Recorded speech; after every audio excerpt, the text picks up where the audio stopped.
Hi, I'm Mateo, and today I'm going to be showing you the best method for getting loads of gold coins in Anime Vanguards. Gold is very important to get after Update 1 in Anime Vanguards because of the addition of the gold merchant that sells a lot of very important things that you need. So it is important that you are ready and stocked up with tons of gold every time this merchant does reset. So if you have been going through and buying out the gold merchant every single day, you're probably getting to the point where you're running out of gold. So in today's video, I'll be going over every single way that you can get yourself more gold and what is the best overall method, because let me tell you guys, it is probably not what you thought, but I did the math. But before we do get into today's video, if it did help you out, remember to give the video a like and subscribe for more helpful Anime Vanguards content. Now let's get straight into how you can get yourself some gold. All right, you guys, so here we are in Anime Vanguards, and one thing I noticed is that I've been going through an absolute load of gold coins recently, because at the end of last week I was sitting at around 500,000 gold coins. So I've been going through a lot, which is what inspired this video, because I was doing the research on the best methods overall to get stocked up on gold coins. As you guys know, this gold merchant is very good because he allows you to buy all of these essence stones, all of the different kinds,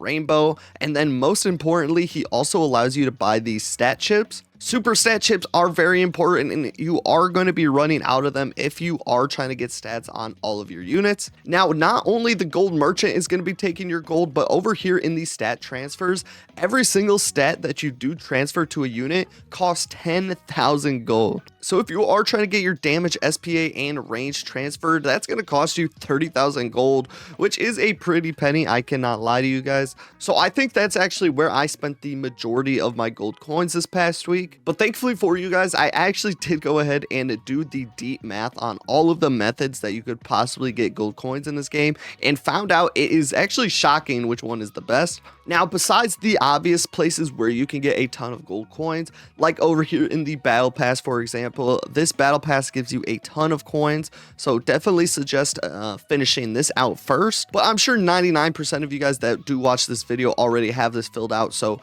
that's not the main goal. The other thing would be these level milestones, which you'll actually do by doing this method that I'm about to show you. Just make sure you keep coming over here and claiming these, because each of these gives you at least 2,000 coins each, all the way up to level 100 that gives you 3,300. So that is quite a bit, and that will help you out as well. Now there's two main methods that people talk about in this game, which are ways that you can get gold coins. So the first of those ways is actually by completing levels here in Anime Vanguards. So all of the regular story mode stages are going to give you 100 gold each, and on average take you about 5 minutes rounded up. So essentially this is about 1,200 gold you can get an hour if you are just hitting these regular story mode stages back to back to back. If you do the legend stages, I believe you get like 75. Yeah, you get 75 per legend stage, so it's just not worth it for gold specifically. Now the other main way that you can get gold in Anime Vanguards, which is actually going to be the overall best way for you guys to do it,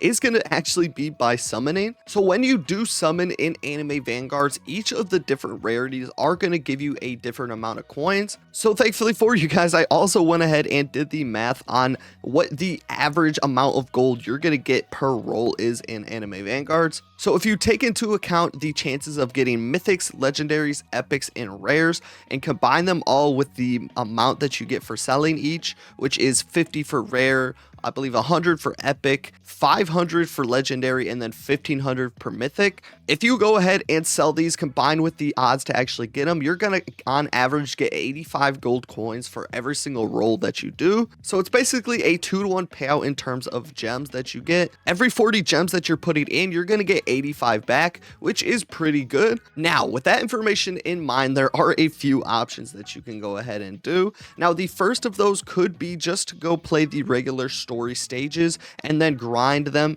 and get the 1,200 gold that you get an hour. And then you also would go ahead and then summon with those gems that you get on top of it, and then you can go ahead and sell all of those units, which would be increasing how much gold you get. Thankfully for you guys, I went ahead and did the math on how much coins you would get in 24 hours of grinding this method by just doing the story mode, getting the gold coins, getting those gems, and then going to summon for them. If you did that, on average, you're going to get 77,500 gold coins in a 24-hour period. Now, the other option is to actually grind infinite for gems, because when you go ahead and grind infinite for gems, on average, you're going to be getting 40,000 gems per day, which then you can go ahead and translate into 85,000 gold coins a day if you go ahead and summon all of those units. And then on top of that, being able to summon all of those units is very good, because that's just going to give you another chance at getting the super exclusive Alucard. As you guys can see, I have 260,000 gems saved up, and I'm probably going to do a video where I try to get Alucard, because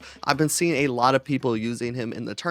So if I went ahead and spent all of these gems that I have, I'd be a total of 700,000 gems spent without getting him. So this is actually the best method in what you're going to want to do. Now, in order to do the method where you do get 40,000 gems a day, let me demonstrate really quickly how it works. All you're going to need is the program tiny task. Make sure you are on play speed 1, you have continuous playback on, and then make sure you know what your recording and playback hotkeys are. Now, personally, if I were you guys, I would go ahead and do the infinite in Shibuya Station, just because you get the best food in the game that gives you 100 XP per use on a unit. And then you also get a chance at the cursed fingers, which you can then use over in the cursed finger shop over there. So you're basically going to be doing a lot at once. But in order to do this method, all you need is a Vegeta Super, but you don't really even need this unit. This is just the one that I've used that is pretty consistent at getting to like between wave 15 and 20. This one right here has no traits on him. He is just a regular Vegeta Super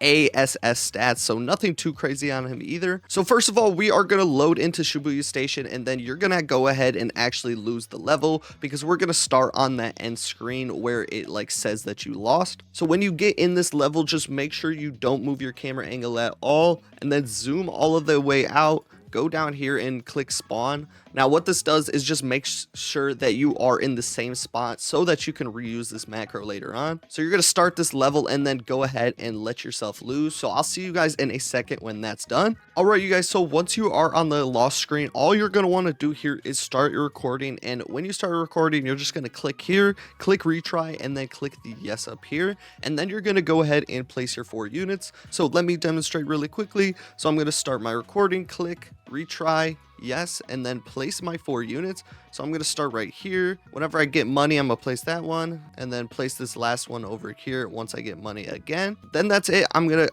end my recording, and that is actually the whole macro. All you're going to want to do is continue playing this.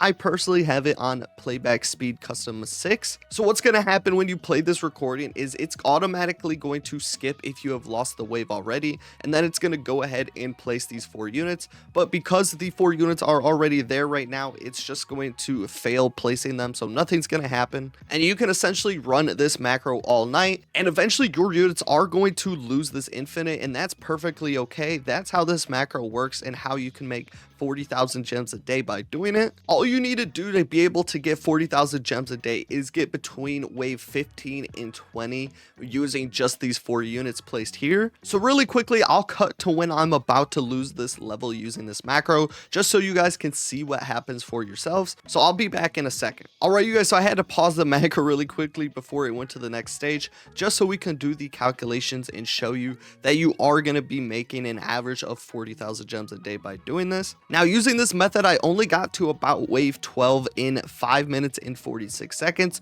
which is still pretty good. I'm sure this is an average of 40,000 a day still, but I think the sweet spot is to get to wave 15. So I think I would use a second unit just so I'm able to get a couple waves further. But just to show you, you could still get the same amount of gems by just using a regular Vegeta with no traits or anything. I did it this way. All right, so essentially this run took me 5 minutes and 46 seconds to do, which is about, I think, 346 seconds in total. So if we do 3,600 seconds, which is the total in an hour, divided by 346, That's going to mean that we can do this run 10.4 times every hour. So if we do this run 10.4 times in one single hour and we get 160 gems that we got from this run each time that we do it, that means on average we're going to be getting 1,664 gems an hour. Multiply that by 24 hours and that gives you a total of 39,950 gems a day. Almost exactly 40,000 gems if you do this method just like I showed you. I think you could push it up to nearly 41.5 thousand gems a day if you do it perfectly. You just have to find that sweet spot with your specific units because every unit is going to have different stats and traits and all of that stuff. But still, if you are getting only exactly 40,000 gems a day, that means on average that is 85,000 gold coins if you go ahead and use those gems by just summoning for units. That is by far the best method, you guys, and really quickly let me show you what happens when the macro continues going. If I didn't stop it, this is what would have happened. So it's going to click that retry, click yes, and then replace all of those units that I tried to place before. And as you guys can see, it is going to work absolutely perfectly. And this method is so good and easy to set up. And every time you do Shibuya Station Infinite, you can reuse this macro because you reset your position and have the same exact camera angle. Using this method, you're going to get a ton of gems, which then you can go ahead and translate into gold coins at any point. All you have to do is just go ahead and use them for summoning, and hopefully you get an Alucard at the same time or just one of the other mythics that you don't have yet. Either way, you guys, that is pretty much it for today's video. Hopefully this did help you to get some gold coins and let you know about the different methods for doing so. And if it did, remember to give it a like and subscribe for more. Hope to catch you guys in the next video, and peace out.